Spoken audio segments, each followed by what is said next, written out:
cholesterol, cholesterol. So now I want to give you the truth on cholesterol. So your liver makes cholesterol. And your liver makes cholesterol according to the body's demands.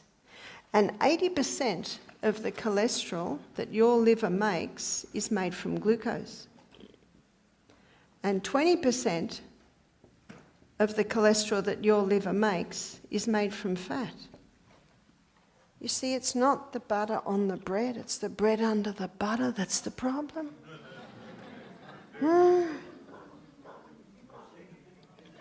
The wrong guy's been shot, I have to tell you.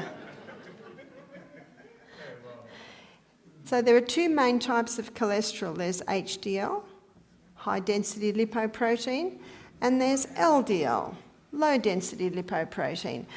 HDL is called the good guy because HDL is the carrier and it carries excess cholesterol back to the liver. That's why it's called the good guy. LDL is called the bad guy. But you know, the body doesn't make anything bad. What's LDL's role? Its role is that of a repairer and a rebuilder. That's what it is. That's what it does. But it does something else too, which is also very important. It delivers cholesterol to the brain because the brain loves cholesterol. Do you know the fattiest food on the planet with the highest cholesterol levels is breast milk in the first month of life? Because that developing brain will not develop without rich amounts of cholesterol and fat. Did you hear that? Have they banned that yet? You see that? So let's have a look at how these two work together. So this is an artery, and because of its low density, LDL is always on the edge. And because of its high density, HDL is always in the middle. Now let's say the person is a smoker. There are 4,000 chemicals in one cigarette, and it can poke holes in the arterial wall. Let's say the person's living in a mouldy house. Do you know when mould gets into the blood, it's damaging. No wonder the Bible says destroy the house. It can poke holes in the arterial wall. And if a person's on a high wheat, high sugar, high alcohol diet, that feeds it more holes. Let's say the person's got a mouthful of mercury fillings, or they're eating huge amounts of fish because they think it's a healthy food. Do you know there's hardly a fish today that doesn't have mercury in it? And mercury is a neurotoxin. It damages the cells. Who's going to plug up the holes, students? The repairer and the rebuilder.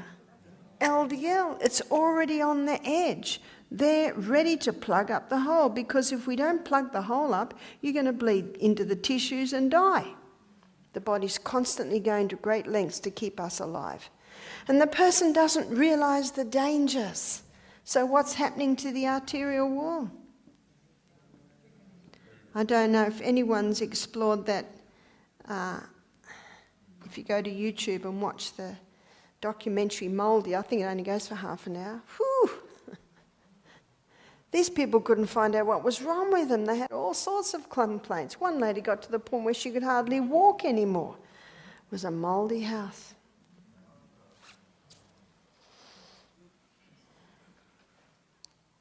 Cholesterol doesn't cause heart disease. To say that cholesterol causes heart disease is like saying the fire trucks are causing the fires. Well, they must. They're always there. Huh? That's like saying that we've just discovered that ambulances are causing all the accidents. Well, they must. They're always there. You see, cholesterol doesn't cause heart disease. So what causes heart disease? Damaged arteries. I'll give you a story to illustrate. He's a friend of mine. His name's Dr. David Harris. He's a cranial sacral chiropractic expert. He's very, very fit, late 50s. He goes to Europe every year, cycles for 200 Ks just for fun. Very fit. And I think it was 3 years ago now, he was getting a little bit breathless, and the doctor did a scan and found out that his arteries were almost totally blocked. He had to have 5 bypasses. They said, "You're a walking time bomb, we're going to do something right now." They're so blocked. I talked to him a couple of months later when he was recovering. He said, "It's genetics, Barb, it's genetics." I said, "Oh." I said, "Genetics loads the gun, David. Lifestyle pulls the trigger." But he said, "Barb, look at me. I cycle, I'm a vegetarian, I drink lots of water. Must be genetics." I said, "David, go to my liver lecture," because on YouTube on my liver lecture I cover this because it's the liver that makes cholesterol. We talked about 5 days later, he said, "I've discovered what it is." I said, "What is it, David?" He said, "When I was a child, my parents were chain smokers." Now what's this child breathing in? You know, passive smoke can sometimes be more dangerous than the smoke. So his arteries were already being damaged as a child. He said, in 2010, I wanted to put on more muscle, so I started eating swordfish every day. Now, swordfish is a large fish, and mercury is bioaccumulative. You know what that means? The bigger the fish, the higher the concentrations of mercury.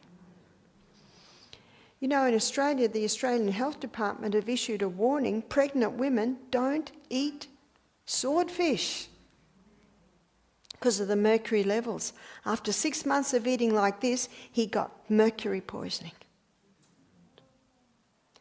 So what caused the build-up in his arteries, students? See, damage to the arterial wall. First of all, because of it had already been set up from a young age, breathing in chain-smoking parents. You can imagine that. And this was a time when they smoked in the car. And then the mercury on top of that. He was so excited to see why. You see, we should always have that detective hat on. Why are these things so? Because there is always a reason. That's why the proverb says, "The curse causeless shall not come." There's always a reason. So he and his wife, with great excitement, came and did our health program. They came in for 2 weeks. He is off all his medication now. You see, what's happening now is when people have a heart attack, they're put on cholesterol-lowering medication, yeah?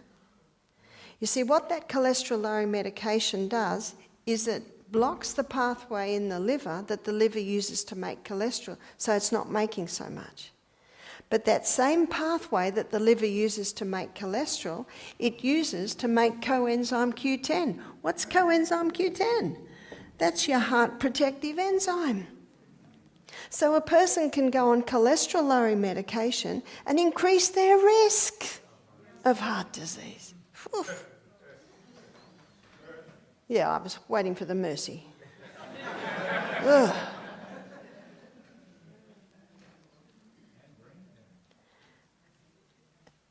Now, I'm not sure how you say your levels, but I know in America they say that you should be under about